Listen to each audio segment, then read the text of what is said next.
a nerve impulse, the pain we feel when we stub our toe, or get clubbed in the head, can travel the length of a 6-foot adult in 0.2 of 1 second. If synapses are used repeatedly in a child's day-to-day life, they are reinforced and become part of the brain's permanent circuitry. If they are not used repeatedly or often enough, the pathway is eliminated. As the synapses are strengthened through repeated use, and each brain cell connects with thousands of other brain cells, a functional architecture forms in the brain. These connections and pathways are forming the structures that will allow a child to learn. Its development is shaped by external stimuli that are absorbed through the senses. The demands on the brain are immense. In addition to controlling and monitoring all of the body's vital functions, this single organ must receive and process information about the world from the millions of sensory receptors that report from the body's surface and the internal organs. It must factor in past experience, then respond and adapt appropriately. Neurons are designed for efficient connectivity.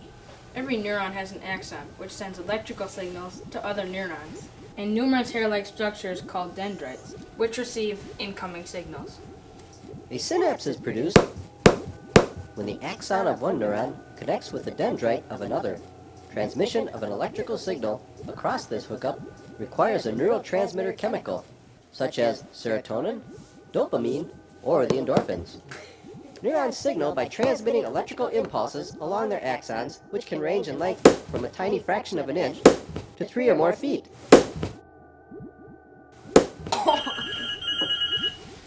Federal Bureau of Imagination. What's that? A baby Bigfoot, sir? We'll get on it immediately. I told you one day we would get a Bigfoot call. Are you sure we're in the right place? Yeah.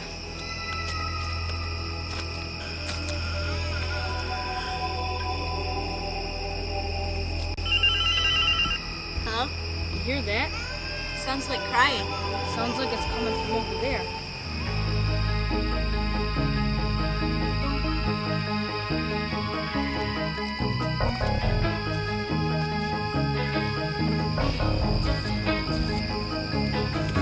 A baby Saskatchewan.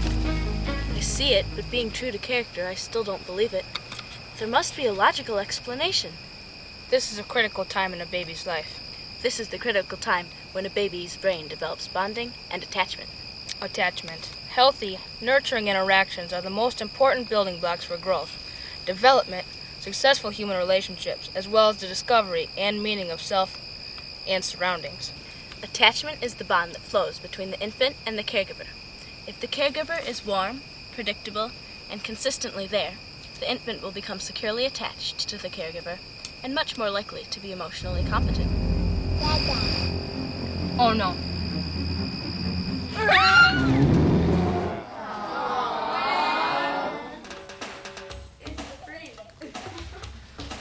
You stink. Now, y'all give CorteX your undivided attention. I have to go to a teacher's meeting. One goal of the brain is to adapt to whatever environment it finds itself facing.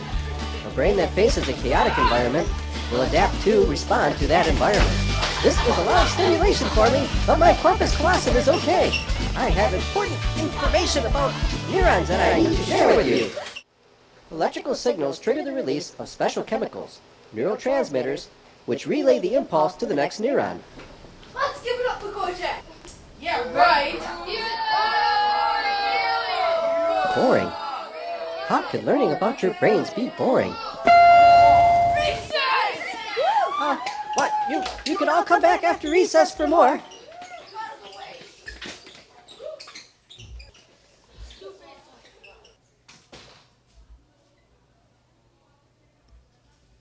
I really have you thinking, don't I? No, I wasn't thinking at all, actually. Oh.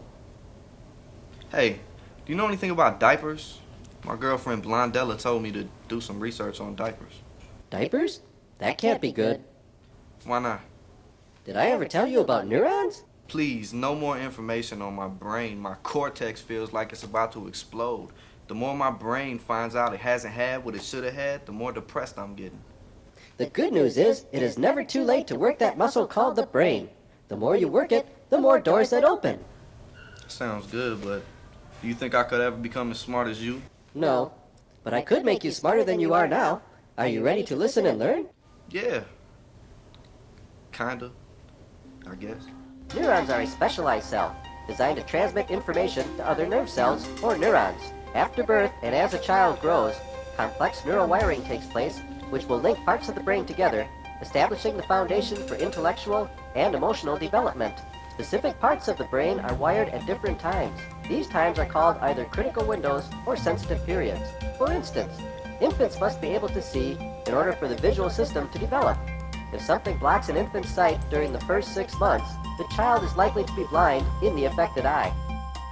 If a critical window is missed, the brain may not be able to wire itself later to respond appropriately to certain cues, or to feel certain emotions, or to perform certain cognitive tasks. The brain of a traumatized child develops in a world that is chaotic, unpredictable, frightening, and maybe even violent. An environment that creates a lot of stress for the child. Because development is based on repeated patterns of experience, the chaotic environment leads to a highly active stress response system. The child is often on hair trigger alert, worried about what is going to happen next. 90% of the brain's core structures are in place by the time a child reaches age 3. The organizational templates that a child's brain uses to sense, perceive, process, act, and remember are created by the child's experiences during those first 3 years. Any questions? Why would she be writing a paper on diapers? Repeated experiences of an infant become expectations about the world. So this is what happened to me. I was raised by a beanbag chair and a television. Man, am I gonna give my parents an earful once I find out where they moved to. These expectations wire the brain to react in a certain way.